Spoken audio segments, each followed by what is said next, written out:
Yo,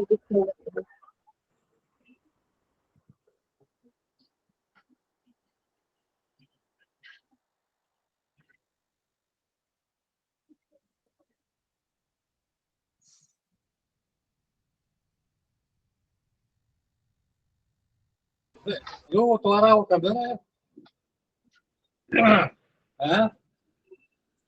इसका जो है ये एम्पलीफायर। हेलो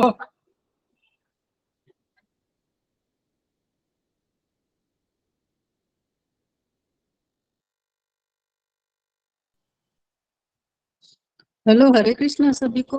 कल वाले सेशन दोपहर वाले की रिकॉर्डिंग आई है क्या ग्रुप में?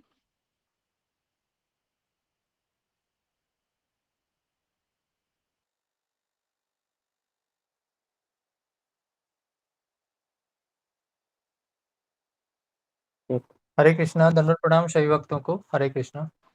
हरे कृष्णा पंचम। हरे कृष्ण प्रभु जी पंचांग प्रणाम। हरे कृष्णा समोहन प्रभु जी पंचांग प्रणाम।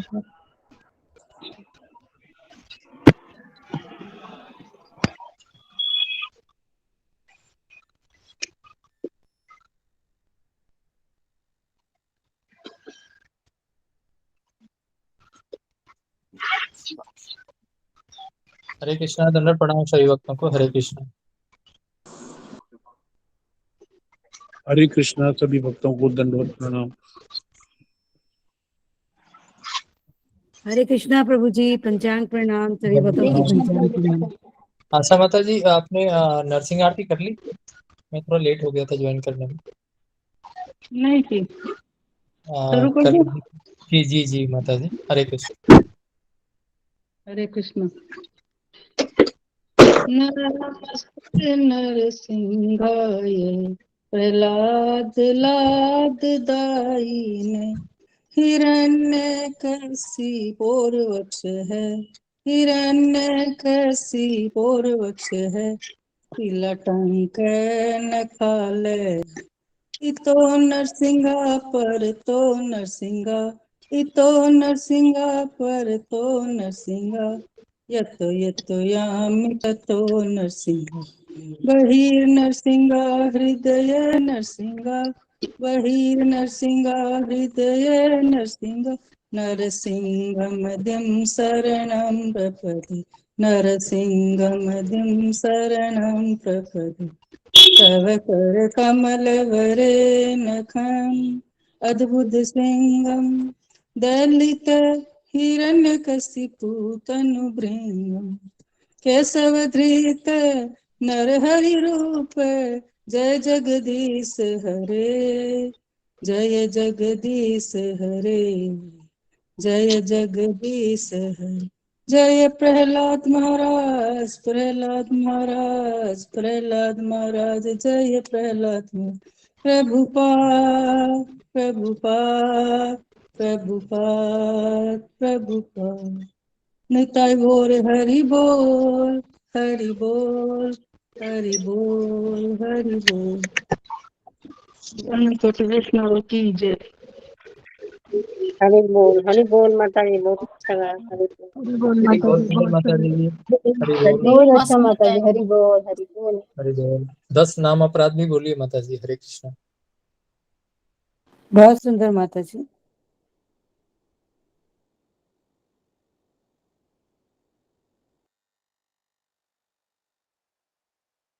सब भक्तों को हरे कृष्णा पंचांग प्रणाम। हरे कृष्णा सभी दंडवत भक्तों प्रणाम। को पंचांग प्रणाम। हरे कृष्णा सभी भक्तों को पंचांग प्रणाम। दंडवत प्रणाम। आशा हरे कुमारी कृष्णा आप, सभी भक्तों को पंचांग प्रणाम। आशा कुमारी हरे माता जी, कृष्णा आप 10 नाम अपराध बोलेंगे प्लीज। हरे प्रभु कृष्णा। जी। हरे कृष्णा प्रभु जी पंचांग प्रणाम। दंडवत प्रणाम काजल माता जी। हरे कृष्णा कृष्ण कृष्ण हरे हरे दंडवत हरे प्रणाम। राम हरे राम कृष्ण। राम हरे हरे हरे कृष्णा गुरु जी पंचांग प्रणाम। हरे हरे कृष्णा गुरु जी पंचांग पंचांग प्रणाम। प्रणाम सबको पंचांग प्रणाम। हरे कृष्णा सबको हरे कृष्णा। हरे कृष्णा गुरु जी पंचांग गुरु जी प्रणाम। पंचांग प्रणाम। हरे कृष्णा सबको हरे कृष्णा। हरे कृष्णा गुरु जी पंचांग प्रणाम। हरे कृष्णा गुरु जी, दंडवत प्रणाम। हरे कृष्ण हरे कृष्ण।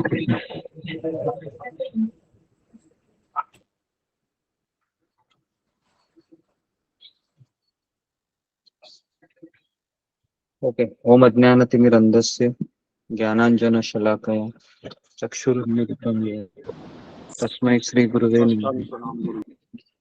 जय श्री कृष्ण चैतन्य प्रभु नित्यानंद श्री अद्वैत गदाधर श्रीवासादि गौर भक्तवृंद। हरे कृष्णा कृष्णा कृष्णा हरे हरे, हरे राम राम राम हरे हरे। हरे कृष्णा, सबका स्वागत है।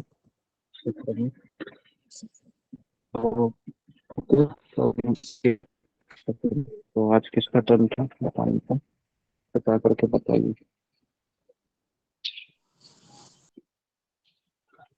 हरे कृष्ण गुरु जी, मेरा टर्न है आज। बताओ। गुरु जी मैंने थोड़ा सा ही लिखा है, मेरे को इसकी रिकॉर्डिंग मिली नहीं और मैंने कभी पहले बोला भी नहीं है। थोड़ी बहुत कोशिश करती हूँ, जैसे थोड़ा सा चल लिखा था। हरे कृष्णा, पंचांग प्रणाम सभी भक्तों को, पंचांग प्रणाम। आपने कल 3 प्रकार के भक्तों के बारे में बताया था। 3 प्रकार के भक्त, पहला कनिष्ठ भक्त, दूसरा मध्यम और तीसरा उत्तम अधिकारी। तो जब करता है उस और जिस भक्त ने संन्यास लिया है उसे प्रणाम करना चाहिए, गुरु की सेवा में लगा है और उससे ईर्ष्या से मुक्त है, उसकी सेवा करनी चाहिए। फिर आपने बताया था 9 सखिया भक्त, जिसने आज ही लिंक ज्वाइन किया हुआ, जिसने आज ही स्कूल में एडमिशन लिया हो, उसको पता ही नहीं है कि करना क्या है। जो भक्त अर्थ विग्रह की सेवा में लगा है, मंदिर में भगवान के दर्शन करने तो जाता है, लेकिन भक्तों का आदर नहीं करता है और वह बोलते हैं कि मेरा गुरु ही सबसे अच्छा है, क्योंकि वह उसका शिष्य है। फिर आपने एक गाने के बारे में बताया था कि और तुम्हारे भक्त जनों में हमसे बढ़कर कौन। वह भगवान को केवल मंदिर में देखता है। फिर आपने बताया था एक बार प्रभुपाद जी से किसी शिष्य ने पूछा था कि सच्चे गुरु नहीं मिलते हैं आजकल, तो प्रभुपाद ने कहा था कि सच्चे गुरु तो मिल जाते हैं पर सच्चा शिष्य नहीं मिलते।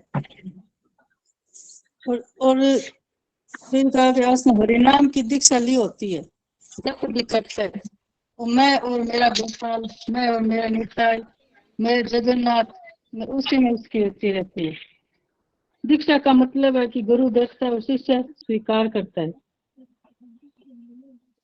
इतना सारा नॉलेज लेने के बाद आपने कहा था कि ग्रुप में नहीं देखना है कि कौन कनिष्ठ भक्त है, कौन मध्यम है, कौन उत्तम है, अपने आप में देखना है कि मैं किस जगह पे हूँ। दीक्षा का अर्थ है परिवर्तन होना। दीक्षा लेने के बाद आप गुरु के हो जाते हैं। गुरु मेरे हैं, मैं उनका शिष्य हूँ, यही सोच रखनी चाहिए। दीक्षा होती है भक्त को आत्मसमर्पण करना होता है।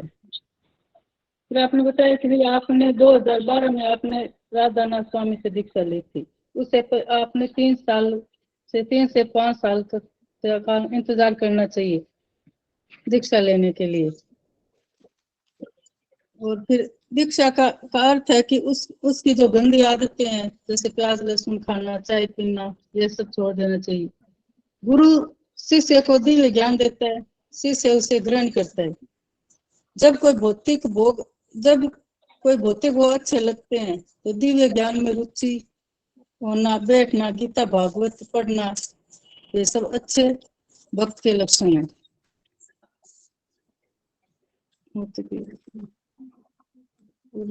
जो गुरु के आदेश का पालन नहीं करता है उसे दीक्षा नहीं लेना चाहिए। दीक्षा के पहले आप प्रश्न पूछ सकते हैं, लेकिन दीक्षा के बाद केवल आप आदेश का पालन नहीं कर सकते। प्रभुपाद हमेशा अपने गुरु से पूछते थे कि मैं ये कैसे करूं। अगर शिष्य गुरु से आसक्त होना चाहिए। दीक्षा हुआ है तो दीक्षा हुआ है या 1 साल से रेगुलर आप उसे श्रेष्ठ भक्त के रूप में अपने स्वीकार कर सकते हैं। फिर आपने बताया मध्यम भक्त के बारे में बताया कि प्रणाम करता है भगवान को, अपने उनके साथ भक्त से भी प्रेम करता है, और जो नास्तिक होता है उससे उपेक्षा करता है।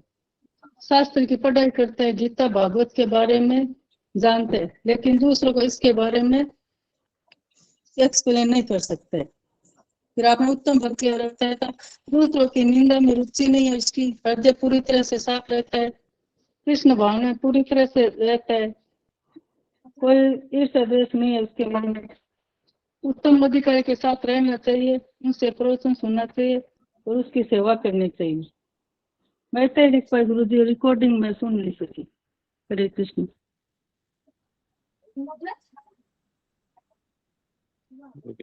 बहुत सुंदर ऐसा सवाल माता जी, बहुत जय बहुत माता दी। हरे बहुत सुंदर लगे, हरि बोल, माता जी, बहुत सुंदर बातें की। सुंदर बोला माता जी। नमस्कार जी। हरि बोल माता जी। हरि बोल। हरे कृष्णा। अच्छा, वेरी गुड। अच्छा बताया माता जी। आगे बढ़ते हैं अभी हम। तो हमने 5 श्लोक कवर किए हैं और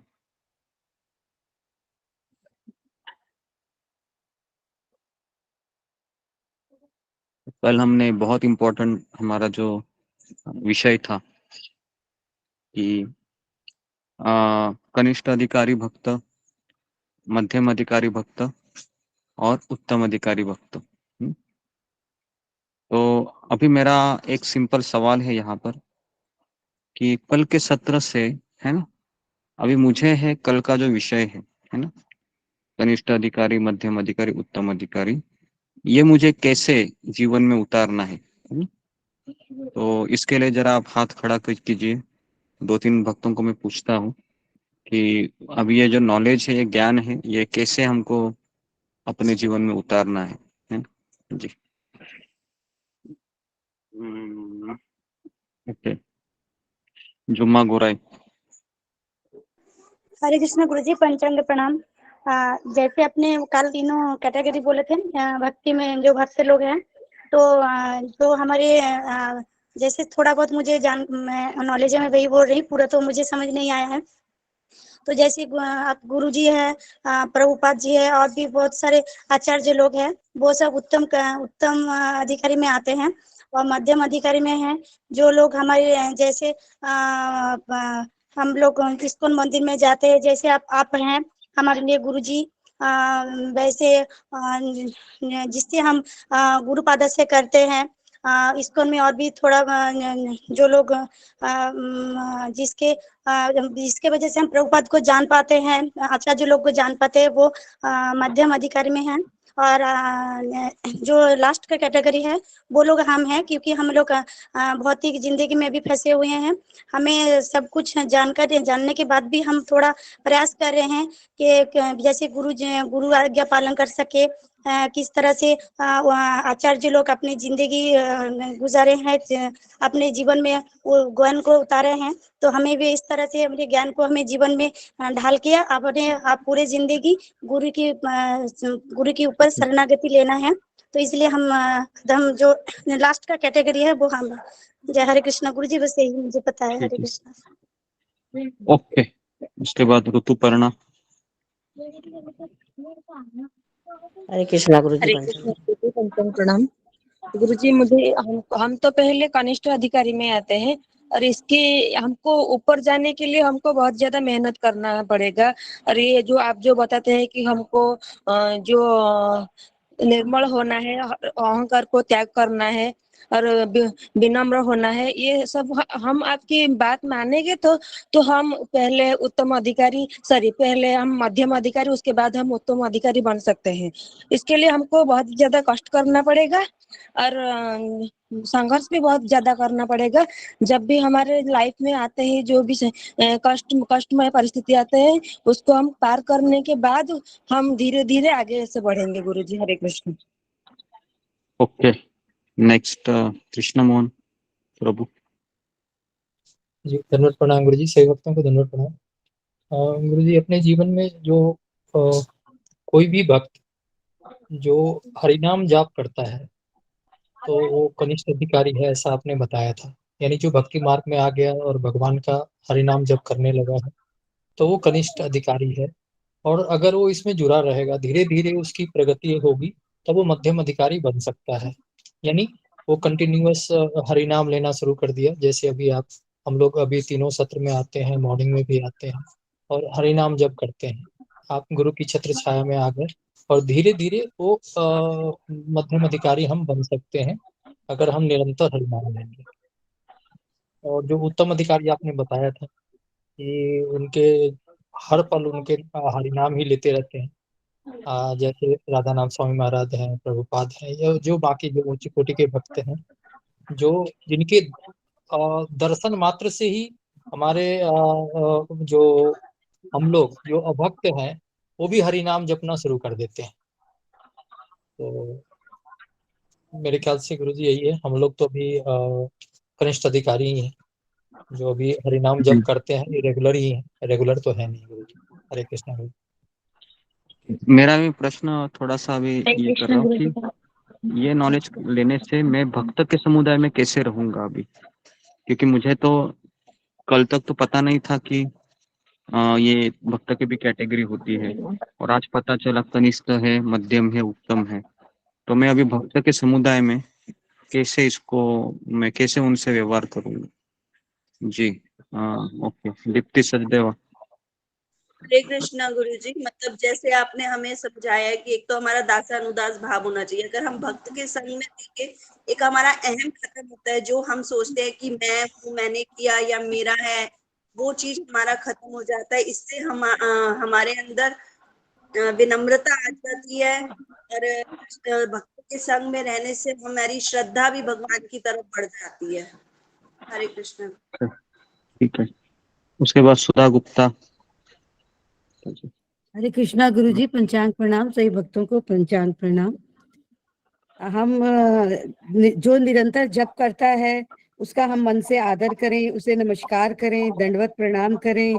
और जो अर्च विग्रह की पूजा में लगा रहता है, दीक्षित है, उसकी हम शुद्ध भक्त की सेवा करें और उसकी संगति करें, उसकी मन से श्रद्धा पूर्वक सेवा करें और उसकी सेवा में ही अपना ज्यादा समय व्यतीत करें।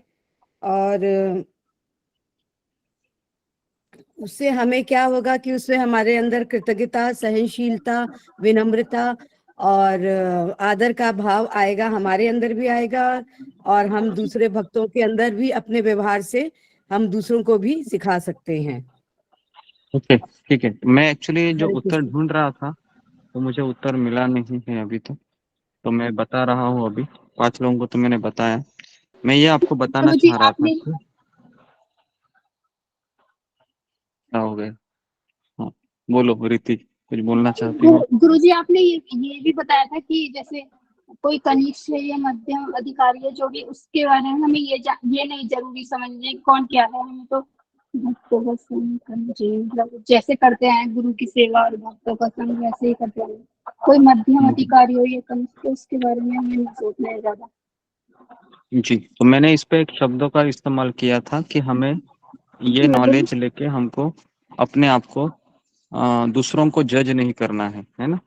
तो ये बहुत इम्पोर्टेंट पॉइंट मैंने कल बताया था कि ये नॉलेज लेके हम हमारे आजू बाजू के भक्तों को जज नहीं कर सकते या हम उनका मूल्यांकन नहीं करना चाहिए।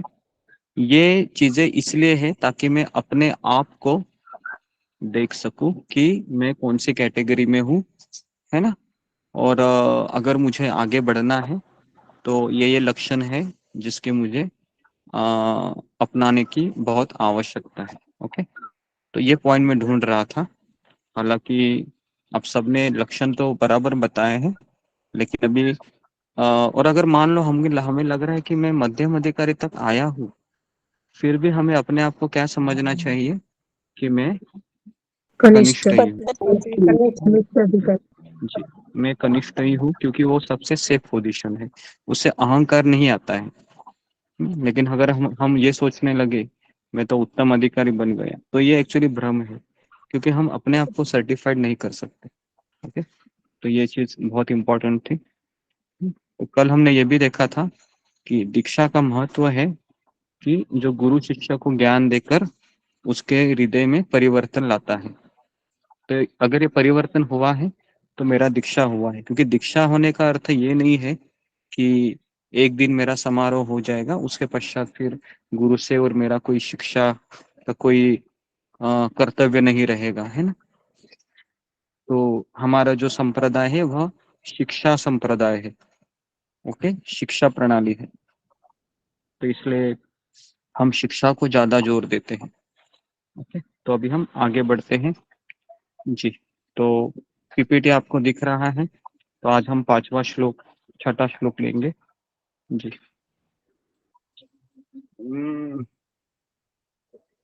जी, कोई शेयर कीजिए पीपीटी, कौन शेयर कर रहा है?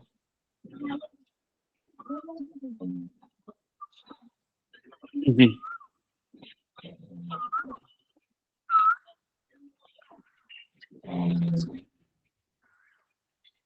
नेक्स्ट।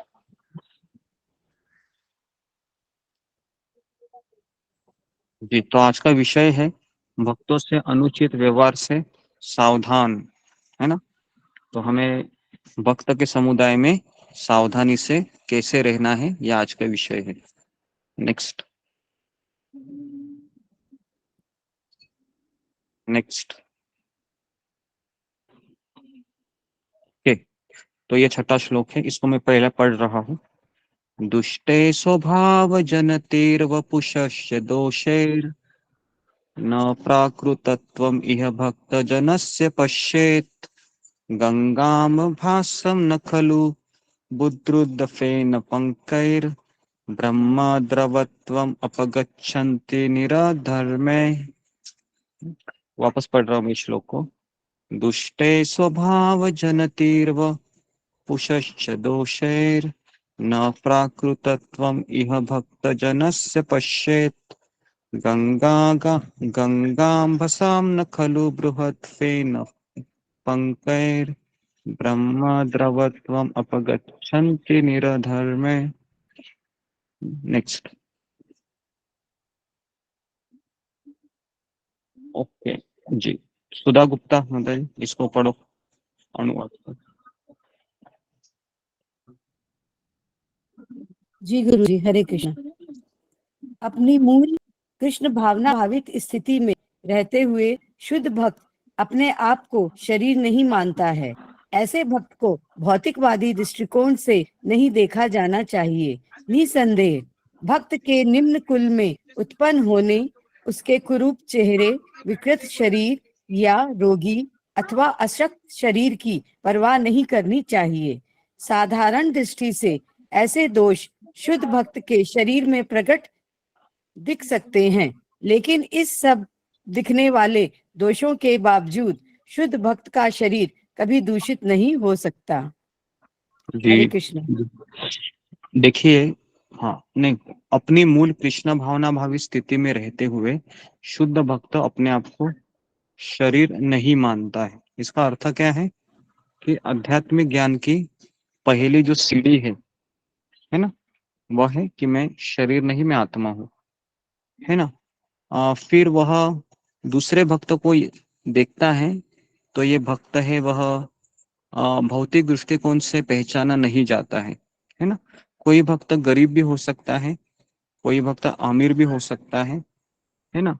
किसी भक्त का जन्म नीच कुल में भी हुआ होगा, कोई बात नहीं, या किसी भक्त का जन्म ऊंचे परिवार में भी हुआ होगा। कोई दिखने में बहुत कुरूप रहेगा, काला रहेगा, है ना, या कुछ व्यंग रहेंगे उसके शरीर में, ये भी हो सकता है। किसी का शरीर विकृत हो सकता है, कोई अपाहिज हो सकता है, कोई रोगी हो सकता है ना। लेकिन उसकी हमें परवाह नहीं करनी चाहिए, क्योंकि भक्त है, ये भक्त ही होता है। उसका शरीर कैसे भी होने दो, हमें उसको प्रणाम करना चाहिए। और इसका सबसे बड़ा उदाहरण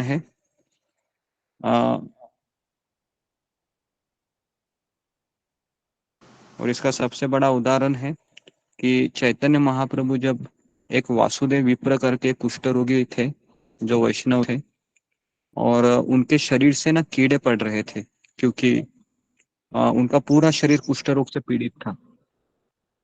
मैंने पहले भी कथा बताई थी, याद है आपको? शायद बताई होगी। बताए थे गुरुजी जी, बताए थे जी गुरुजी बताई थी। जी गुरुजी बताया था, को आलिंगन करे महाप्रभु तो वो ठीक हो जाता है। जी, तो फिर चैतन्य महाप्रभु को जैसे पता चलता है कि इसका शरीर इतना कुरूप होने के कारण कई लोग इनके पास नहीं आते हैं, तो महाप्रभु क्या करते हैं कि उनको अपनी कृपा देते हैं और उसको आलिंगन करते हैं, तो सारा जितना भी पस रहता है ना उनके शरीर का, सब महाप्रभु के दिव्य शरीर को लगता है। तो वासुदेव विप्र बोलते हैं कि भगवान ये आपने क्या किया, मेरा सारा गंदगी आपके ऐसे सुंदर कोमल शरीर को लगा है, ये आपने ऐसा क्यों किया? और आपके आलिंगन करने से मेरा शरीर एकदम सुंदर हो गया है, मेरे शरीर से अभी स्मेल भी नहीं आता है, और मेरा पूरा काला शरीर है वो पूरा स्वर्णमय हो गया है, अभी सारे लोग मेरा मुझे प्रणाम करेंगे, है ना, और ये मेरे लिए बहुत प्रतिकूल हो जाएगा, तो आपने मेरे ऊपर कृपा क्यों किया? तो इस तरीके से वो भगवान को कहने लगे। और फिर भगवान ने कहा कि है ना, आपने इतना सुंदर आपका भक्ति था हृदय में, है ना, तो अभी आप दो चीजें करना, वैष्णव की सेवा करना, है ना, और दूसरा है निरंतर हरिनाम लेते रहना, इससे आपको कभी अहंकार नहीं आएगा। कहने का तात्पर्य है कि ये और एक उदाहरण आता है हरिदास ठाकुर का, जो ब्राह्मण सॉरी मुसलमान परिवार में जन्म लिए थे। ओके, तो इस तरीके से वैष्णव किसी भी कास्ट का हो सकता है, तो हमें उनके दोष देखने चाहिए क्या? वो सब चीजें, कोई अपाहिज अगर वैष्णव है नहीं देखने चाहिए, हाँ, कदापि नहीं, हमें उनको प्रणाम करना चाहिए, क्योंकि वैष्णव जैसे हमें अफ्रीका में है ना, हम अफ्रीका के अगर आप वैष्णव भक्त देखेंगे, है ना, तो आपको अजीब दिखेंगे थोड़ा सा, है ना, एकदम अफ्रीकन निग्रो दिखेंगे, लेकिन फिर भी वो माला जप कर रहे हैं तो वैष्णव बन गए हैं, है ना।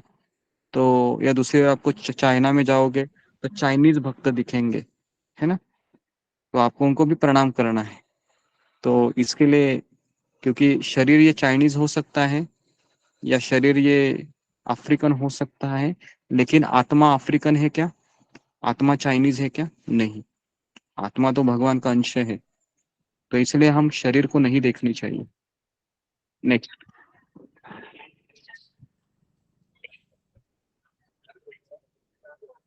नेक्स्ट नेक्स्ट ओके, या ठीक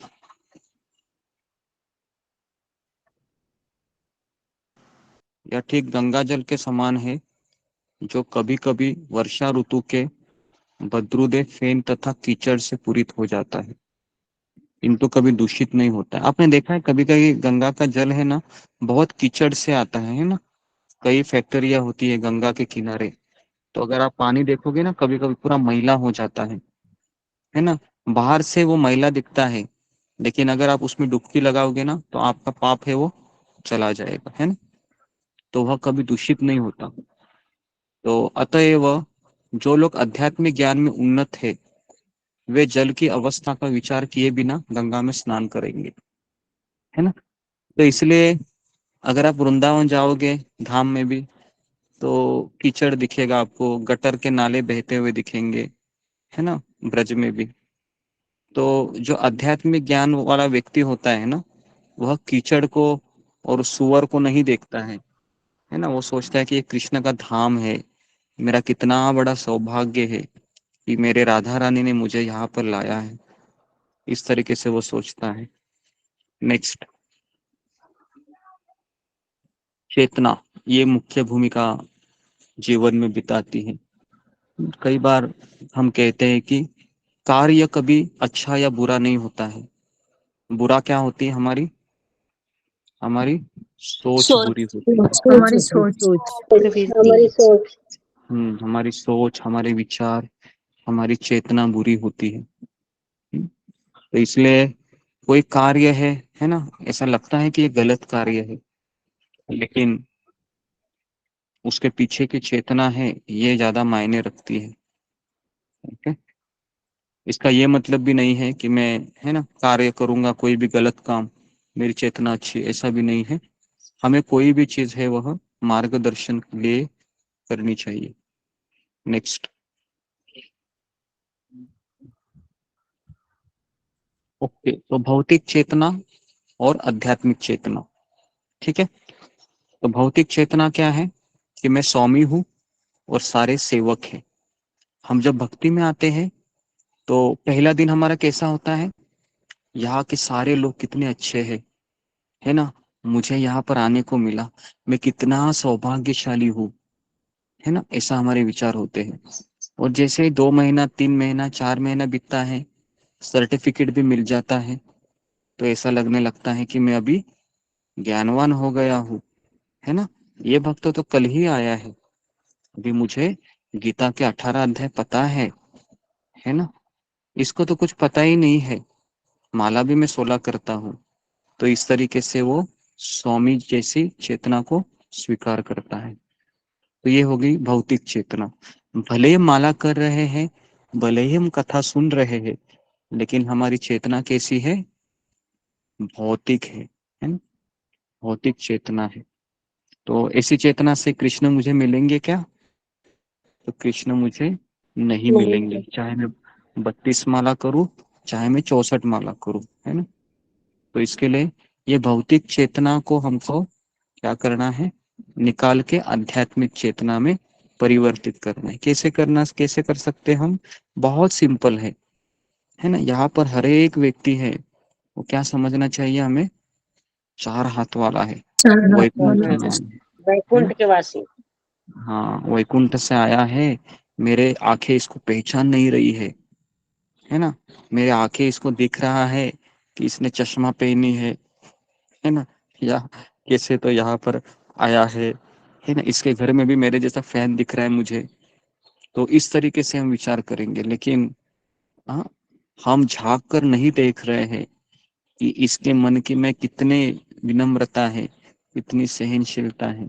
ये हमें दिखाई देती है क्या, किसी की विनम्रता हमको दिखाई देती है, नहीं दिखाई देती है ना, बराबर है ना। विनम्रता थोड़ी ना दिखाई देती है, सहनशीलता भी नहीं दिखाई देती है, लेकिन ये बाहर वो कैसे बिहेव करता है वो दिखाई देता है, बाहर का उसका जो अपीयरेंस है वो दिखाई देता है, और इससे हम अपराध करते हैं। तो इसके लिए आध्यात्मिक चेतना क्या है, सेवा, दास, है ना, दास दासानुदास, ये आध्यात्मिक जगत की भावना है। नेक्स्ट।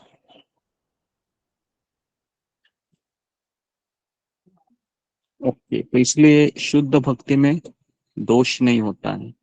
माम च यो व्यभिचारेण भक्ति योगन सेवते सगुणात् समति एतान ब्रह्म भूयाय कल्पते। तो भगवान कहते हैं कि मेरा जो भक्त रहता है ना, वो 3 गुणों से मुक्त रहता है, इसलिए शुद्ध भक्त में कोई दोष नहीं है, ना शुद्ध भक्ति में दोष होता है। तो शुद्ध भक्ति है, शुद्ध भक्ति का डेफिनेशन क्या है, तो शुद्ध भक्ति का डेफिनेशन है कि अन्य अभिलाषिता शून्यम ज्ञान कर्मादिनावृत्तम आनुकूल्येन कृष्ण अनुशीलनम भक्तिरुत्तमा। ये रूप गोस्वामी ने भक्ति रसामृत सिंधु में पहला श्लोक है, जिसमें ये बताया है शुद्ध भक्ति कैसी होनी चाहिए, अन्य अभिलाषिता, मतलब कोई अभिलाषा नहीं होनी चाहिए, केवल एक ही अभिलाषा होनी चाहिए। क्या होनी चाहिए, कि मैं गुरु और कृष्ण को प्रसन्न करूं, है ना, ये एक ही अभिलाषा होनी चाहिए। अन्य अभिलाषिता शून्यम ज्ञान कर्मा आदिना वृत्तम, मतलब मेरी जो भक्ति है वह ज्ञान योग और कर्म योग से मिश्रित नहीं होनी चाहिए, शुद्ध होनी चाहिए, है ना, अनुकूल होनी चाहिए, वो अनुकूल भी होनी चाहिए, है ना, और अनुशीलम, वो अनुशीलन भी हमारे जीवन में होनी चाहिए। तो इस तरीके से ये शुद्ध भक्ति की व्याख्या है। ठीक है, भक्ति उत्तम। नेक्स्ट।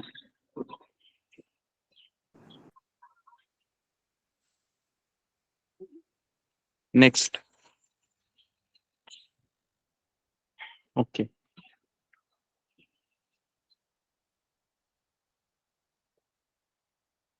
हम्म।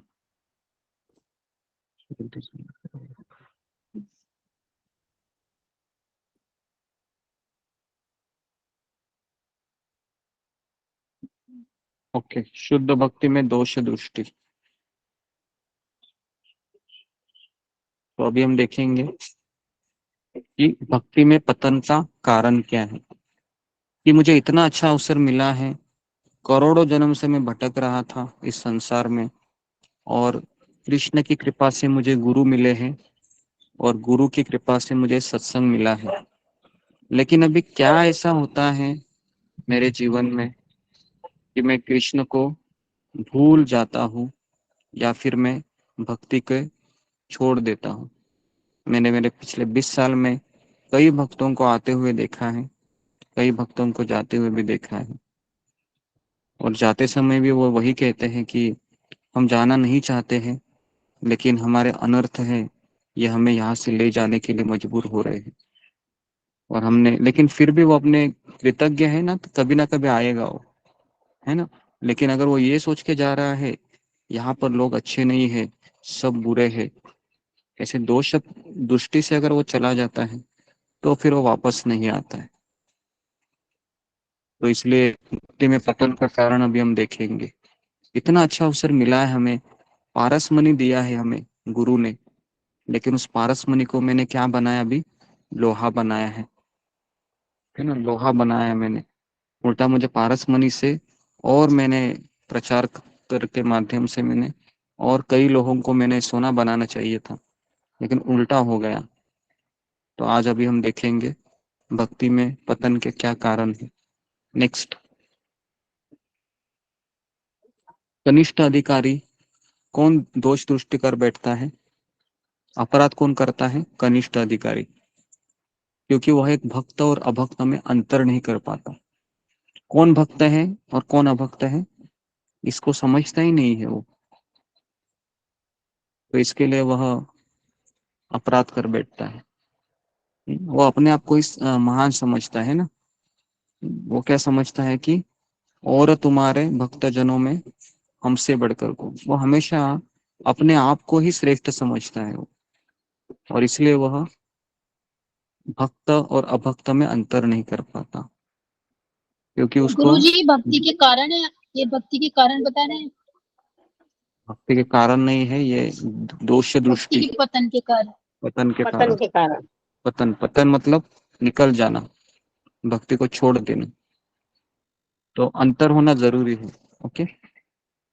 तो अगर कोई अभक्त है, कभी कभी यहाँ पर गोवर्धन इको विलेज में कई ऐसे यात्री करे आते विजिटर, तो वो हमसे कहते हैं हम कि हमें जरा तिलक लगाइए ना आप, तो हम तिलक लगाते हैं। तिलक लगाने से ऐसे दिखते हैं कि वो भक्त ही बन गए, लेकिन फिर वो 4 बजे चाय पीने के लिए जाएंगे, या फिर वो बाहर जाने के बाद फिर, है ना, मांस खाएंगे, इस तरीके से। तो इसके लिए हमें अंतर समझना चाहिए कि अभक्त कौन है और भक्त कौन। नेक्स्ट,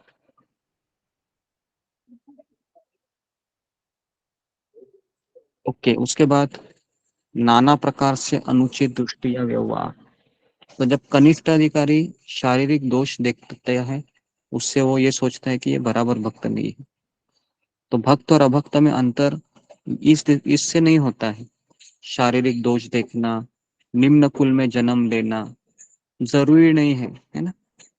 कई लोग कहते हैं कि मेरा जन्म तो ब्राह्मण परिवार में हुआ है, उनको घमंड रहता है।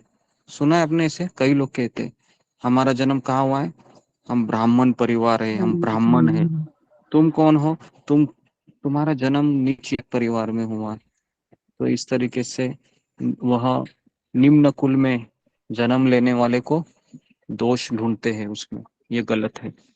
तीसरा है आकस्मिक गलती अगर कोई करता है वैष्णव, तो भी हमें उसमें दोष नहीं देखना चाहिए। जैसा मान लो अगर कोई भक्त है, अचानक वो चाय पीने लगता है, या चाय कॉफी या फिर प्याज लहसुन खाने लगता है, तो भी हमें उसमें दोष नहीं देखना चाहिए।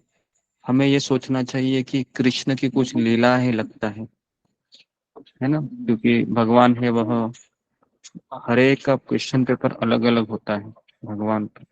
तो इसके लिए शायद ये भी हो सकता है कि अगले 6 महीने में ये प्याज लहसुन खाएगा, चाय कॉफी पिएगा, और आने वाले 2 साल में एक बहुत बड़ा वैष्णव भी ये बन सकता है।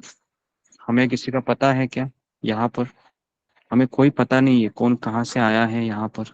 100 लोग आते हैं डेली, बराबर है ना, 6-7 महीने हो गए, 100 लोग आते हैं, 8-10 लोग चले जाते हैं, वापस 8-10 लोग आते हैं, है ना। तो इस तरीके से ये चल चल रहा है। तो हर एक व्यक्ति है, किसी का 90% भक्ति हुआ है वो भी यहाँ इधर है, कोई किसी का 50% भक्ति हुआ है वो भी यहाँ पर है, किसी का 2% भक्ति हुआ है वो भी यहाँ पर है। तो अलग अलग कैटेगरी के लोग हैं यहाँ पर, भक्त है। तो हमें किसी के आकस्मिक गलतियां देखकर ये नहीं सोचना चाहिए कि ये बुरा वैष्णव है, इसका पतन हो गया है। ऐसा हमें सोचना चाहिए क्या? कभी कभी नहीं सोचना चाहिए, है ना? अगर नहीं तो फिर अपराध हो जाएगा, चाहे फिर वो चाय पियो, है ना? लेकिन हमें अपने आप को जब हम परखते हैं तो हमें ये सोचना चाहिए कि मैंने गलती किया है। मैं अभी भी चाय पी रही हूँ, मेरे को 6 महीना हो गया सत्संग जुड़ के, लेकिन मैंने अभी गुरुजी से पूछा भी नहीं है और ना मैंने कभी बात की है, क्योंकि मुझे चाय के साथ ही जीना अच्छा लगता है। तो मैं बताऊंगी तो क्या होगा, मुझे चाय छोड़ना पड़ेगा, और मुझे छोड़नी है क्या? मुझे नहीं छोड़नी है ना? ऐसे भी लोग हैं हमारे ग्रुप में, है ना, जिनको चाय बहुत अच्छी लगती है। उनको कहेंगे कि हम आप कृष्ण और आपके बीच में चाय क्यों लाते हैं? तो कहेंगे चाय तो मुझे इतना अच्छा लगता है ना, कि एक बार मैं कृष्ण की माला कम कर सकती हूँ, लेकिन चाय नहीं छोड़ सकती, है ना। कई भक्त है, प्याज लहसुन आसानी से छूट जाता है ना, लेकिन चाय छूटने की जब बारी आती है तो उनको बहुत ऐसा लगता है कि मेरे ऊपर पहाड़ रख दिया है, मेरे से नहीं होगा गुरुजी, है ना। इस जन्म में मुझे माला भी करने दो और चाय भी पीने दो, ऐसा वो मुझे कहते हैं। मैं बोलता हूँ ऐसा नहीं चलेगा। तो इस तरीके से हमें अपने आप को, है ना, आकस्मिक गलतियां के लिए हमको अगर हम करते हैं तो हमें अपने आप को रोकना चाहिए। लेकिन कोई दूसरा वैष्णव करता है तो हमें भगवान की लीला समझनी चाहिए। समझ में आया? ओके। नेक्स्ट है अभी भौतिक दृष्टि से देखना। मतलब ये वैष्णव है, वह पढ़ा लिखा नहीं है, इसका 10वीं ही पढ़ा है ये, या कभी स्कूल में गया ही नहीं है, या कभी इसका 2,000 रुपए सैलरी है, इसका 10,000 रुपए सैलरी है, ऐसे दृष्टिकोण से देखना ये गलत है, अपराध है। ओके। उसके बाद निंदा करना, ये तो हमको समझ में आता है। फिर सुझाव देना या सुधारना, ये भी बहुत डेंजरस है। कई भक्त है ना, सुझाव देते हैं एक दूसरे को कि बिना बिना जाने ही, हाँ, कितने लोगों का ऐसा आदत रहता है, देखा है ना आपने, उनसे मांगते नहीं फिर भी वो सुझाव देते हैं कि नहीं, देखो मुझे ऐसा लगता है आप ऐसा ही करना चाहिए। वो बोलता है हाँ आप ऐसा ही करो। अरे भैया वो कौन है देखो, तुम कौन है? दूसरों को सुझाव देने से पहले कोई सेवक सुझाव दे सकता है क्या स्वामी को? बताइए। हम तो सेवक का रोल यहाँ पर अपना रहे हैं और साथ साथ हम सुझाव भी दे रहे हैं, दूसरों को सुधार रहे हैं, ये भी गलत है। एक गुरु एक शिष्य को सुधार सकता है क्योंकि वो गुरु शिष्य से प्रेम करता है, वो चाहता है कि ये सुधरे और कृष्ण के पास जाए। एक माँ को अपने पुत्र को डांटने का अधिकार होता है क्योंकि उसकी चेतना उसमें शुद्ध होती है ना, लेकिन हम किसी को सुधार नहीं सकते। ओके। नेक्स्ट है दंड देना, ये भी नहीं होना चाहिए। और आखिरी है ईर्ष्या करना, तो ये अनुचित व्यवहार है। नेक्स्ट,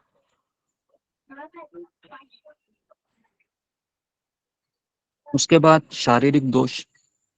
तो शुद्ध भक्त के शारीरिक दोषों की आलोचना नहीं करनी चाहिए, है ना। यदि ऐसे दोष भी हो तो उसकी उपेक्षा करनी चाहिए।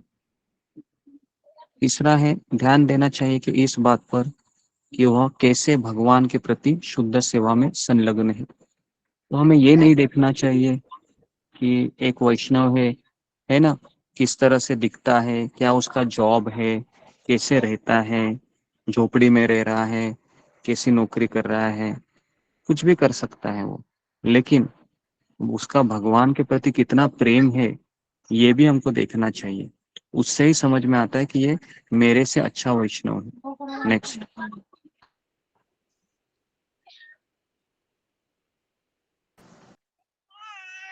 तो इसके लिए गीता में भी भगवान कहते हैं कि अपि चेत स्वदुराचारो भजन्ते माम अनन्य भाग साधु एवं स गंतव्य सम्यवाव स्मिता।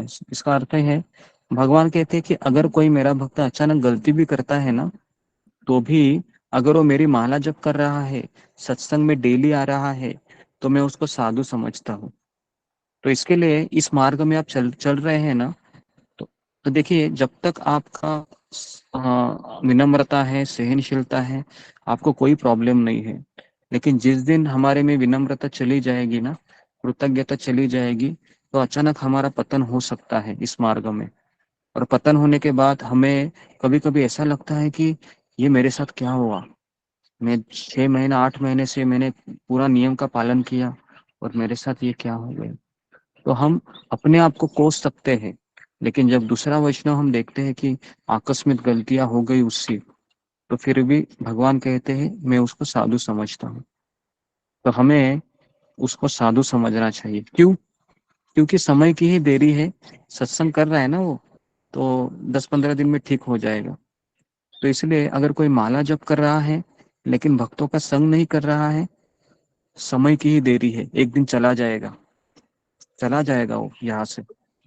और अगर कोई माला अभी नहीं कर रहा है, ये 2-4 माला ही कर रहा है, लेकिन रोज तीनों सत्संग में आ रहा है, तो समय की ही देरी है, वो 16 माला तक पहुंच जाएगा। समझ में आ रहा है आपको? तो पावर किस में है? पावर हमारे जप में नहीं है, पावर भक्तों की संगति में है ना? कितने लोगों का अनुभव है कि आप सुबह 4 बजे लॉगिन करते हैं, बहुत नींद आई रहती है तभी, लेकिन जैसे ही लॉगिन करते हैं, हट करके हमारी आंखें खुलती हैं, इतने लोगों को देखते हैं, तो व्यक्तिगत अपने आप ही इच्छा हो जाती है माला उठाने की। होती है कि नहीं? देखो आप, अपने आप ही इच्छा होती है, अपने आप ही मुंह से आवाज निकलने लगता है ना? जी गुरु जी। तो पूरा एनर्जी आ जाती है देखने के बाद ही। तो इसलिए भक्तों का संग है ना, ये कलयुग का बहुत बड़ा दवाई है। नेक्स्ट।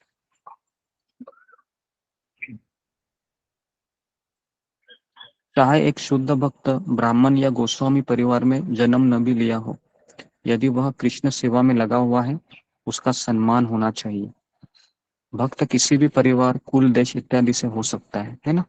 मैंने अभी अभी बताया, वो चाइनीज हो सकता है, अफ्रीकन हो सकता है, वो पंजाबी हो सकता है, गुजराती हो सकता है, मारवाड़ी हो सकता है, हिमाचल प्रदेश का हो सकता है, या साउथ इंडियन, नॉर्थ इंडियन, किस कहाँ का भी हो सकता है वो।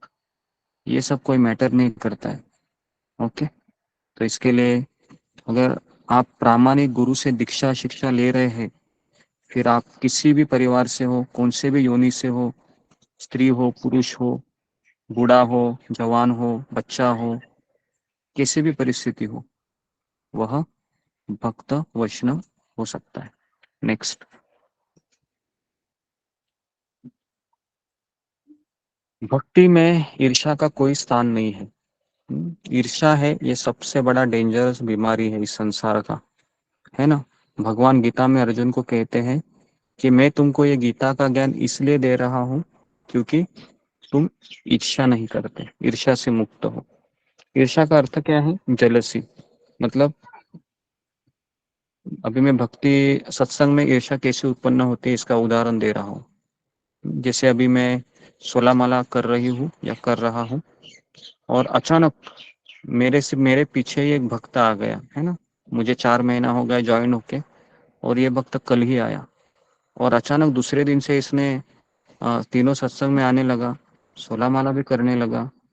अचानक गुरु का इसके ऊपर ध्यान गया, और उसके बाद गुरु जी इससे ही ज्यादा बातें करने लगे, है ना? मुझे तो अभी रिप्लाई भी नहीं दे रहे हैं, मुझसे ना कभी बात करते हैं। तो फिर क्या हो जाता है? ईर्ष्या उत्पन्न हो जाती है। होते है कि नहीं? ऐसे ऐसे होते है ना? अचानक कोई हमारे पीछे से आया है ना? माला किया अच्छे से, बहुत आगे बढ़ रहा है, सत्संग में प्रश्न उत्तर भी बहुत अच्छे से देता है, माला भी जप कर रहा है। हाँ, गाता तो ऐसा है कि कई भक्त वेरी गुड बोलते हैं उसको, है ना? और ये सब देखने के बाद अगर हमारी मनोभावना अच्छी नहीं है, तो फिर हमें जेलसी आती है, ईर्ष्या आने लगती है। तो इसलिए जैसे ईर्ष्या आती है ना, एक ही सुझाव देता हूं मैं। अगर ईर्ष्या आ गई तो क्या करने का? कल से सारे भक्तों को दंडवत प्रणाम करने का, पंचांग प्रणाम करने का। समझ में आ रहा है? पूरा प्रणाम करते रहने का। जितना झुकेंगे उतना हम ईर्ष्या से मुक्त हो जाएंगे। हाँ, तो इसके लिए ये लेकिन कई भक्त केवल पंचांग प्रणाम, पंचांग प्रणाम, पंचांग प्रणाम, ये मंत्र का जप चलता रहता है लॉगिन होने के बाद, है ना? लेकिन मुझे झुकते हुए बहुत कम लोग दिखते हैं। तो इसके लिए, है ना, हमको झुकना चाहिए, झुकने से ज्यादा हमारा ये होगा प्रगति। नेक्स्ट,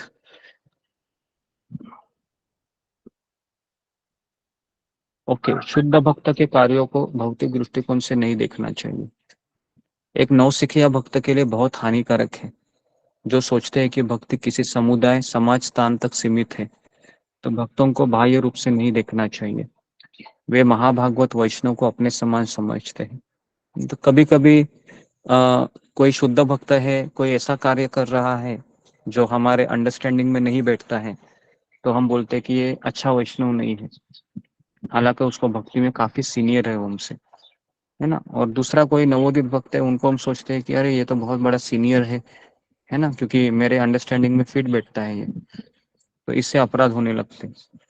अपराध न करने का सबसे अच्छा चीज क्या है कि अपराध न करने का सबसे अच्छा चीज है कि मुझे आंखों से बहुत कुछ दिखाई दे रहा है, लेकिन मैं उसको समझने की चेष्टा नहीं कर रहा हूँ, क्योंकि मैं जिस आंदोलन में आया हूँ ना, ये सब आध्यात्मिक है और मेरा 50 ग्राम का भेजा ना इसको समझ नहीं सकता है।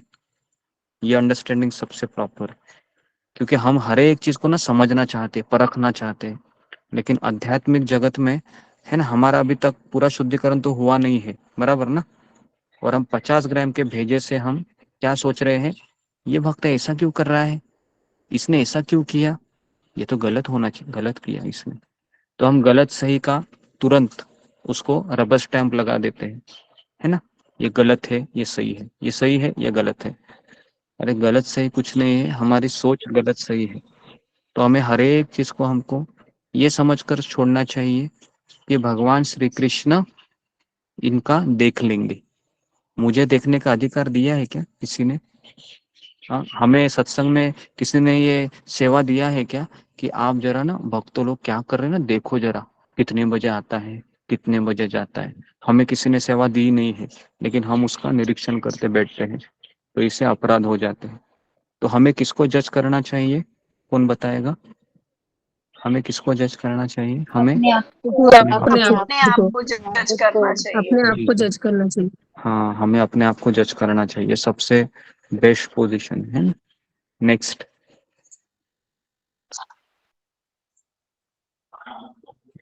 तो वैष्णव निंदा एक बहुत ही भयानक अपराध है जो कृष्ण भक्ति में आगे बढ़ने में बाधा डालता है। ओके, वैष्णव निंदा ये हाथी को शराब पिलाई जाए तो क्या करेगा वो? पूरा तहस नहस करेगा। तो ये वैष्णव अपराध बहुत डेंजरस होता है। नेक्स्ट,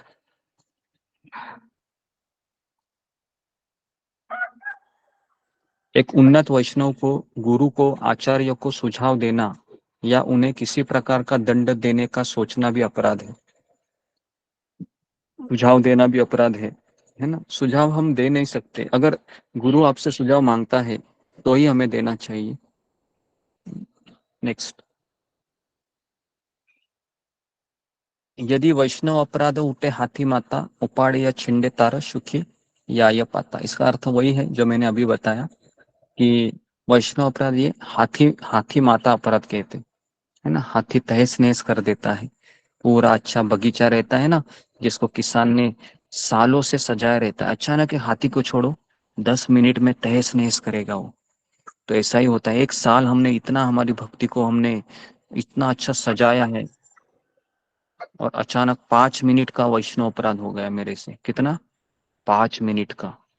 5 मिनट का वैष्णव अपराध 1 साल का मेरा बगीचे को खराब कर दिया। मेरा 1 साल का बगीचा खराब किया मेरे 5 मिनट के गलती ने। फिर इतना रोना आता है ना, फिर मन कहता है कि मैं उससे माफी मांग लेता हूँ अभी, लेकिन अहंकार क्या बोलता है, तू क्यों माफी मांगेगा, उसने भी तो गलती किया है, उसको आने दो पहले। ऐसा हमारा मन बोलता है। तो इसलिए अगर हमको इससे निकलना है, तुरंत हमको कॉल करके माफी मांगनी चाहिए। अगर आपको ऐसा लगा है कि मेरी कल से भक्ति डाउन हुई है, माला जब अच्छे से नहीं हो रहा है, क्या हुआ मेरे से, कल तो अच्छा लग रहा था। नेक्स्ट,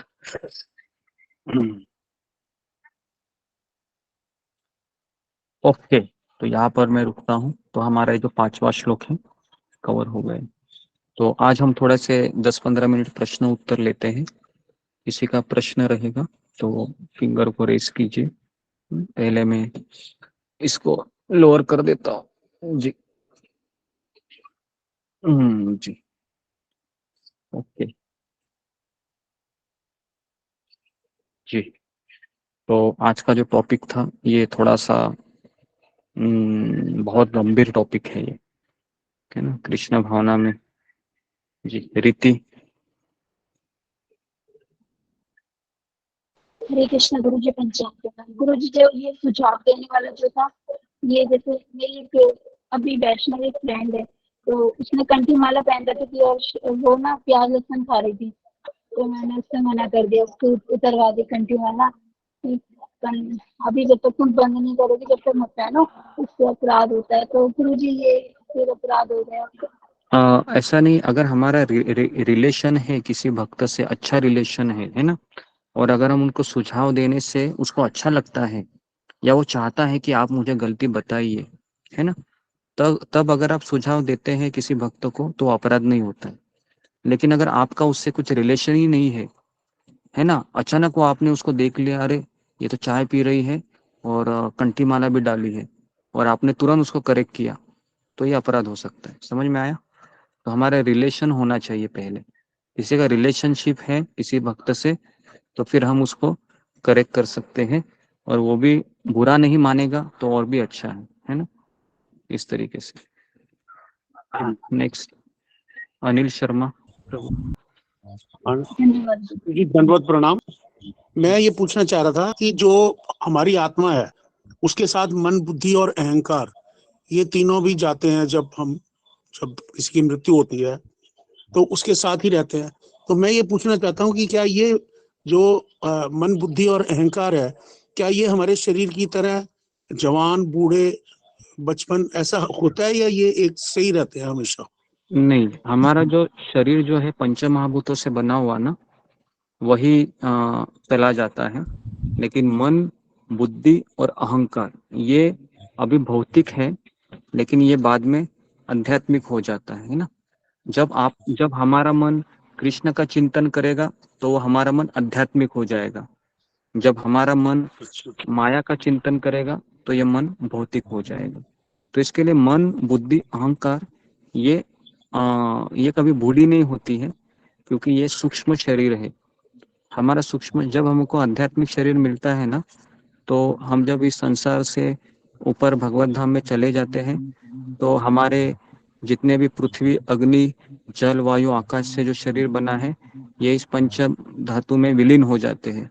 हमारा मन भी बड़ा जो मन का बहुत बड़ा जो ये है, मन, बुद्धि, अहंकार का ढांचा है, उसमें विलीन हो जाते हैं। क्योंकि इस ब्रह्मांड को कितने 7 आवरण है इस ब्रह्मांड के, है ना। तो 7 आवरण से ये ब्रह्मांड ढका हुआ है। तो जब हम मुक्त हो जाते हैं तब हमारे जो मन है, ये मन, बुद्धि, अहंकार, इससे भी हम मुक्त हो जाते हैं। और सच्चा अहंकार क्या है बताओ अनिल शर्मा प्रभु, सच्चा अहंकार क्या है? सच्चा अहंकार तो वो है कि मैं इतना भक्त हूँ, मैंने इतना भक्ति की है, या मैंने इतनी सेवा की है। ये इसी चीज का अहंकार जो है, ये भी आदमी के अंदर आता है कि मैंने इतना कुछ किया है। ये अहंकार ही है, देखा जाए तो। इसके लिए सबसे अहंकार क्या, शुद्ध अहंकार की डेफिनेशन है कि मैं भगवान का सेवक हूँ। ये शुद्ध अहंकार है। इसमें भी अहंकार नहीं होना चाहिए। नहीं, ये सही अहंकार, ये होना चाहिए ना। होना मैं चाहिए। भगवान का सेवक हूँ, ये होना चाहिए। यही तो अहंकार है ना, ये अच्छा अहंकार है। मैं सेवक हूँ। अच्छा गुरु जी, एक बात ये बताइए कि जैसे हम बूढ़े होते हैं, जैसे शरीर हमारा बूढ़ा हो जाता है, तो उस समय हमारी बुद्धि उतना काम नहीं करती, या हमारा मन भी उतना एक्टिव नहीं रहता जितना मतलब जवानी में या बचपन में रहता है। तो ये इसकी क्या वजह है, इसका क्या कारण? नहीं, एक्टिव नहीं रहता, इसका कारण ये है कि जैसे जैसे हमारा शरीर बूढ़ा होने जाता है ना, जैसे अभी यंत्र है, ये शरीर एक यंत्र की तरह है। अगर आप मार्केट से कोई वॉशिंग मशीन लाते हैं ना, तो 10 साल 12 साल के बाद क्या हो जाता है, वह धीरे धीरे निकामी हो जाने लगती है ना। कितना भी आप रिपेयर करो, उसको रिपेयर करने के बाद उसको भंगार में देना पड़ता है ना, एक दिन, पता है ना, भंगार। तो वैसे ही हाँ, हमारा शरीर भी ऐसे ही है। पहले जवान था तो आप कितना काम करते थे, पता है ना आपको। हाँ जी, है हाँ ना। जी, आपका फोटो देखो, एकदम आप हाँ जी, एक्टिव थे, बुद्धि भी हाँ जी, एक्टिव हाँ थी, जी, लेकिन अभी ये शरीर है वो बूढ़ा हो गया है, और मेरा मन बुद्धि अहंकार भी बूढ़ा हो गया है अभी, है ना। लेकिन मेरी इच्छाएं बूढ़ी हुई है क्या? नहीं, नहीं इच्छाएं मेरी तो नहीं इच्छाएं होती पूरी। अभी भी जवानी है ना। ऐसा लग रहा है कि अभी कोई मुझे नया शरीर देगा जवानी का, तो सारी हाँ जी, इच्छाएं हाँ ना मेरी पूरी हो जाएगी ना। हाँ लगता है हाँ कि नहीं जी, ऐसे? हर एक हाँ बूढ़े जी, हाँ जी, व्यक्ति को लगता है। हाँ तो जी, हाँ इसके जी, लिए हमारा शरीर तो बूढ़ा हुआ है, लेकिन मेरी इच्छाएं अभी भी जवान है। तो जवान क्यों है? क्योंकि आत्मा है। आत्मा का हमेशा जो स्वभाव है कि हमेशा उसको जवान रहना ही अच्छा लगता है। ठीक है, इस तरीके से। हम्म। ठीक है, नेक्स्ट। धन्यवाद। नेक्स्ट है ऋतुपूर्णा। हरे कृष्ण गुरुजी, पंचांग प्रणाम। गुरुजी, क्या कोई वैष्णव की देश में रहकर वो माला भी करते हैं, 16 माला भी करते हैं दिन भर, और वो प्याज लहसुन और नॉनवेज ये भी सब छोड़ते हैं, लेकिन क्या कोई वो गलत काम कर सकते हैं? वो भी जाते हैं मायापुर धाम या वृंदावन यात्रा वो करते हैं, लेकिन क्या वो ड्रग्स के कारोबार कर सकते हैं? मेरा ये प्रश्न था। नहीं नहीं, ऐसा नहीं है कि अगर वह, इसलिए मैं ये बता रहा हूँ, कोई यूट्यूब का चैनल देखकर या किसी भक्त से मिलकर अगर उसको 16 माला भी करता है ना, खुद 4 नियम का पालन भी कर रहा है, लेकिन वो अगर 4 नियम वाला धंधा कर रहा है, बिजनेस कर रहा है ना, चाहे कोई मांस का धंधा कर रहा है, मछली का धंधा कर रहा है, या नशे का धंधा कर रहा है, या जुए का उसने फैक्ट्री खोला है, जुए का दुकान है उसका, है ना, पत्ते खेलने में लगाने के लिए दुकान है, या पान बीड़ी का दुकान है, तो ये उसको नहीं करना चाहिए उसमें। समझ में आया क्या? ये नहीं करना चाहिए। तो इसके लिए एक उचित मार्गदर्शन होना जरूरी है, क्योंकि कई लोग माला करते हैं लेकिन ना उन्होंने शिक्षा गुरु को स्वीकार किया, बस ऐसे ही मंदिर में जाते, थोड़ा सेवा कर लेते हैं और फिर अपनी इच्छा से वह व्यवहार करते रहते हैं, तो इससे बहुत समस्याएं हो जाती है। लेकिन वो करता भी रहेगा तो भी हमें वो सब देखना नहीं चाहिए, हमें ये सब कृष्ण के ऊपर छोड़ देना चाहिए, नहीं तो हमसे वो अपराध हो सकता है। ठीक है, नेक्स्ट नंदिनी झा। हरे कृष्णा गुरुजी, पंचांग। हरे कृष्ण को पंचांग प्रणाम। गुरुजी, मेरा ये प्रश्न है कि जैसे कि कोई साधारण से मनुष्य, जैसे कि साधारण से इंसान जो गृहस्थ आश्रम में रहते हुए इस कलयुग में अगर 6 महीने के अंदर वो चाहे कि मैं साक्षात भगवान के दर्शन कर सकूं, और वो इस गृहस्थ आश्रम से दूर नहीं जा सकते हैं, तो उसके लिए उसे क्या करना पड़ेगा? साक्षात भगवान के 6 महीने के अंदर वो अगर वो चाहे कि दर्शन कर पहले पहले तो ये समझना चाहिए कि 6 महीने तो में उसके लिए दर्शन उसको या क्या? 3 महीने में दर्शन ऐसा कुछ चीज नहीं है ना, क्योंकि इसलिए मैं वही बता रहा हूँ कि पहले तो हमें गुरु की सेवा करनी चाहिए, और पहले तो भक्ति का अर्थ है कि हमको धैर्य रखना चाहिए। जो शबरी थी, जो अपने गुरु से इतना समर्पित थी, उनको भगवान है वह, है ना, जब बूढ़ी हो गई उसके बाद मिले। और ये जो हम बोलते हैं ना कि 6 महीने में कृष्ण मेरे सामने आ जाओ, 3 महीने में आ जाओ, 8 महीने में आ जाओ, ये हम क्या कर रहे हैं? भगवान को हम अपनी इच्छा से उनको बुला रहे हैं कि नहीं नहीं आपको आना ही चाहिए। तो इसको भक्ति नहीं कहते। भक्ति का अर्थ क्या है? कि मैं भगवान और गुरु की इच्छा के अनुसार चलूंगा। अगर कृष्ण कहते हैं कि मैं अगले जन्म में तुमको दर्शन दूंगा, तो मैं अगले जन्म तक वेट करने के लिए तैयार। इसको भक्ति कहते हैं। भक्ति का यह अर्थ नहीं कि मैं 6 महीने से मैं सुबह 4 बजे 3 बजे उठूंगी या उठूंगा और माला करूंगा, कृष्ण मुझे 6 महीने के बाद 1 तारीख को मुझे दिखने ही चाहिए, नहीं तो मैं कृष्ण को मानूंगी नहीं या मानूंगा नहीं। नहीं, इसको भक्ति नहीं कहते। तो इसके लिए है, भक्ति का अर्थ है कि कृष्ण अपनी इच्छा से प्रकट होते हैं। ओके, नेक्स्ट प्रजापति पाल। हरे कृष्ण गुरुजी, पंचांग प्रणाम। मेरे हस्बैंड का नंबर है, ये मैं ज्वाइन की हूँ। मैं एक प्रश्न पूछना चाहता था कि एक भक्त जैसे माला करता है और नियमों का पालन भी करता है, और जो पेट के लिए वो कर्म करता है, अपने परिवार चलाने के लिए जो कर्म करता है, तो वो कर्म जो करते हैं और भगवत पाठ भी करते हैं, कभी कभार ऐसा अड़ोस पड़ोस में भगवत पाठ भी करते हैं, वो जो कर्म करता है, वो कर्म किसी गरीब ने उसको एक काम दिया है, तो वो 2 साल 3 साल तक उसको सताते रहते हैं, वो एक भक्त के लिए उचित है कि नहीं? बोलते उचित नहीं है ना कि किसी एक, आपने बताते हैं कि एक भक्त के लिए ऐसा किसी को भी सताना या फिर किसी को भी कुछ समझना ये गलत है, चाहे वो भक्त हो या अभक्त हो। तो वो भक्त खुद है फिर भी वो ऐसा कर्म कर्म करता है, तो वो गलत है कि हाँ, सही है? उसको तो ये गलत ही करना है ना नहीं वो। चाहिए ना। गलत ही है वो, है ना। तो इसके लिए हम जब 10 नाम अपराध जब बोलते हैं ना, उसमें सारी चीजें आती है कि, है ना, नाम के बल पर पाप करना या नाम के बल पर, है ना, किसी की निंदा करना, तो जी ये भी गलती है। तो इसके लिए जब तक कोई व्यक्ति उचित गुरु के नीचे मार्गदर्शन नहीं ले रहा है ना, तो फिर ऐसी समस्याएं है ना आती है। तो अभी हम मैक्सिमम क्या कर सकते हैं, हम उनको पूछ सकते हैं कि आप ऐसा मत कीजिए करके, है ना। लेकिन फिर भी वो जी कर रहा है तो क्या करें फिर, हम तो किसी को कर जबरदस्ती कर कर नहीं रहा है, सकते। गुरुजी ऐसा ही कर रहा है। और वो अपने माता पिता के साथ झगड़ा भी करते हैं, उनको गाली देते हैं, घर से निकाल देने का ये करता है।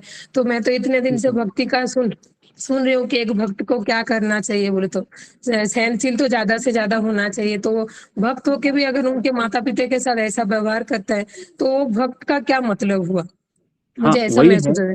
हाँ ठीक है, भगवान और वो देख लेंगे उनको, है ना। भगवान का जो कोर्ट कचहरी है उसमें सब उसका हिसाब किताब होगा, तो वो छोड़कर हम भूल जाने का वो सब चीजें, है ना। नेक्स्ट, अशोक चावला। धन्यवाद। दोनों प्रणाम गुरु जी। गुरु जी, जैसे हम भगवत गीता देते हैं किसी को, मैंने थोड़ी बुक्स बांटी हैं और वो आदर से लेता भी है, बड़े आदर से लेता है, और वो उसका पठन नहीं करता, तो ये अपराध हम पे लगेगा या उस पे लगेगा? नहीं, आपने उनको उचित मनोभाव से दिया है कि वो भक्त भगवान का भक्त बने, गीता पढ़े, लेकिन वो नहीं कर रहा है, वो उसका प्रॉब्लम है, तो आपको उससे अपराध नहीं लगेगा। जी गुरु जी, ठीक है, धन्यवाद। नेक्स्ट, जुम्मा गोरे। हरे कृष्णा गुरु जी, पंचांग प्रणाम। इस तरह आपने बोले कि पूरी दोषों की हिंसा करना आती है, तो हमें पहले जो भी भक्त ज्यादा बोल सकते हैं, ठीक है, मैं पहले ही बोलती हूँ कि हाँ मैं बोल सकती हूँ, ये मन में लेकिन थोड़ी देर में नहीं, वो मुझसे ज्यादा आगे भक्ति क्रिया करे हैं, आगे जन्म से भक्ति करे हैं। मेरे मन में जब बोलते हैं कि मन में दो कुत्ते रहते हैं, एक अच्छे कुत्ते एक बुरे कुत्ते, तो अच्छे कुत्ते बाद में बोलते हैं, लेकिन बुरे कुत्ते पहले बोलते हैं। तो फिर कुछ 2-3 मिनट के बाद ही हमें लगता है ना, गुरुजी तो ऐसे बोले थे कि ना वो हमसे ज्यादा अच्छे हैं, हमें उनकी प्रशंसा करना चाहिए। तो हम इस मानसिक दुविधा से कैसे बचे? हम अच्छे कुत्ते को किस तरह से और भी थोड़ा इम्प्रूव कर सके कि हम बुरे कुत्ते एक थोड़ा हटा कर हम अच्छे कुत्ते को ज्यादा कार्य कैसे कर सके? तो वही तो मैं अभी अभी ये जो सत्संग हम कर रहे हैं, माला जब कर रहे हैं, ये क्या कर रहे हैं, हम अच्छे कुत्ते को खाना खिला रहे हैं, है ना। और जैसे हम सत्संग को छोड़कर दूसरी बातें करेंगे तो ये बुरे कुत्ते को खाना खिलाने जैसा, है ना। तो इसलिए हमारा मैक्सिमम समय है, हमें अच्छे कुत्ता या हमारे अंदर की जो अच्छी भावनाएं हैं उनको हमको खाना देना चाहिए। तो इसके लिए हमको हर एक क्षण का हमको अच्छे से उपयोग करना चाहिए कि मुझे अभी 1 मिनट मिला है, तो मैं 1 मिनट में आज लेक्चर में क्या सुना उसको याद करता हूँ। इस तरीके से हमें सोचना चाहिए, ठीक है। नहीं तो क्या, कूड़ा कचरा अंदर जाएगा, फिर हमारा जो बुरा कुत्ता है वो भोगते रहेगा, है ना। तो इसलिए हमें कम से कम हमको इन चीजों को हमको दूर रखना चाहिए अपने आप, ठीक है। इस संघर्ष से चल रहे हैं, यही से बोल रहे थे, इस माला बढ़ाने की भी कोशिश कर रहे कि हाँ थोड़ा माला बढ़े, लेकिन एक तो माला बढ़ाने के सब चले जाएंगे गुरु जी। जी, माला बढ़ाने से अच्छा है कि कभी कभी माला बढ़ाने से अच्छा है कि हम प्रवचन सुनने चाहिए, समझना चाहिए, है ना। क्योंकि माला में भी रुचि तभी आती है जब हमारा सेवा से शुद्धिकरण होता है, हम जब कथा से हम समझ पाते उस चीज को, ठीक है। नेक्स्ट, खुशी साहू। पंचांग प्रणाम गुरु जी, सारे भक्तों को पंचांग प्रणाम। मुझे पूछना था कि जो मन में अपराध होते हैं, क्या वो अपराध होते हैं? जैसे मुझे ये समझ में नहीं आया कि लक्ष्मण जी ने जो लक्ष्मण जी ने क्या वैष्णव अपराध किया जब उन्होंने भरत जी के बारे में बुरा सोचा रामायण में? जब कोई भगवान की लीला में जब कुछ चीजें होती है, जैसे भरत और लक्ष्मण ये दोनों भगवान से प्रेम करते थे, प्रभु रामचंद्र से, तो दोनों का एक दूसरे के प्रति जो द्वेष भावना भी थी, उसका भी केंद्र प्रभु रामचंद्र ही थे।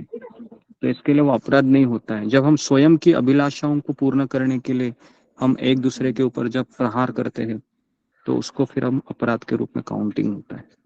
समझ में आया? जी, रूपा गोस्वामी ने जो मतलब उन्होंने तो कोई अपराध नहीं किया था, लेकिन फिर उन्हीं के वो से सब अपराध लीला लगा रहती जो है।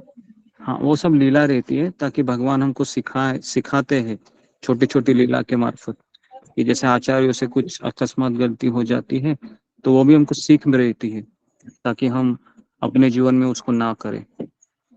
उनसे कुछ गलती हो नहीं सकती। तो कभी कभी जो सास होती है वो अपनी लड़की को भी कुछ कहती है ना कि अगर कोई बहू है खाने में ज्यादा ही नमक डालती है तो अपने बेटी को कहती है, चिल्लाती है ना कि तुमने आज खाने में इतना नमक क्यों डाला है। तो फिर वो बहू समझ जाती है कि, है ना। तो इस तरीके से भगवान है ना, अपने ही भक्तों के मार्फत हमको शिक्षा देते कि ये गलत है करके। ओके, नेक्स्ट ममता कुमारी, आखिरी क्वेश्चन। हरे कृष्ण गुरु जी, पंचांग प्रणाम। गुरु जी, जैसे मैं जिस परिवार और समाज से बिलोंग करती हूँ तो हमारा जो डेली का रूटीन है, जो हमारा पूजा का है, माला का है, ये सब तो किसी ने कहीं दूर दूर तक नहीं देखा है और न किसी ने समझा है न कुछ। तो मैं जब ये करती हूँ तो परिवार और समाज वाले बोलते हैं अरे ये बहुत करती है, बहुत करती है, बहुत बड़ी भक्त है, ये है वो है। और कुछ लोग प्याज लहसुन भी खाते हैं और तुलसी माला भी पहनते हैं। लेकिन मुझे पता है कि मैं किस स्तर पर हूँ और मुझे और भक्तों को पता है और मेरे गुरु को पता है। तो हमारा इस स्थिति में मेरा भाव क्या होना चाहिए गुरु जी? ऐसा एक चीज याद रखो, कोई तुमको बहुत सराहना भी करे, तुम अच्छे हो, तुम बहुत बड़ी भक्त हो, ये हो वो है, लेकिन हमें अपने आप को हमेशा पतित ही समझना चाहिए या सेवक ही समझना चाहिए। और हमें ये समझना चाहिए कि इनके आंखों में अदोष कोई दोष नहीं है, इसके लिए वो मुझे अच्छा देख रहे हैं। लेकिन मैं अपनी आंखों से जब खुद को देखती हूँ तो मेरे अंदर बहुत मुझे अनर्थ दिखाई देते हैं। तो इसके लिए हमें दूसरों की स्तुति के ऊपर हमको प्रफुल्लित नहीं होना चाहिए। और हम जब उनको देखते हैं कि ये भले चाय प्याज खा रहे हैं, लहसुन खा रहे हैं, फिर भी माला कर रहे हैं, तो भी उनको यही समझना चाहिए कि ठीक है भाई, ये लोग अच्छे हैं लेकिन मैं बुरी हूँ, क्योंकि यही सबसे अच्छा मूड होता है ना। हमें कभी ये नहीं समझना चाहिए कि मुझे गुरु मिले हैं, मुझे अच्छा सत्संग मिला है तो I am better than other, है ना। ये कभी नहीं होना चाहिए। हमें अपने आप को सेवक ही समझना चाहिए, भले ही मुझे सब कुछ क्यों ना मिला हो, क्योंकि उससे अहंकार नहीं आता है।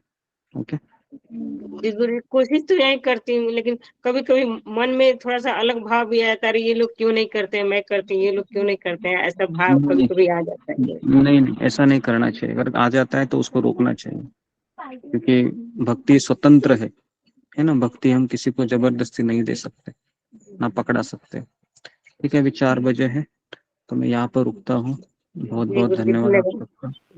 हरे कृष्णा हरे कृष्णा हरे कृष्णा हरे कृष्णा कृष्णा कृष्णा हरे हरे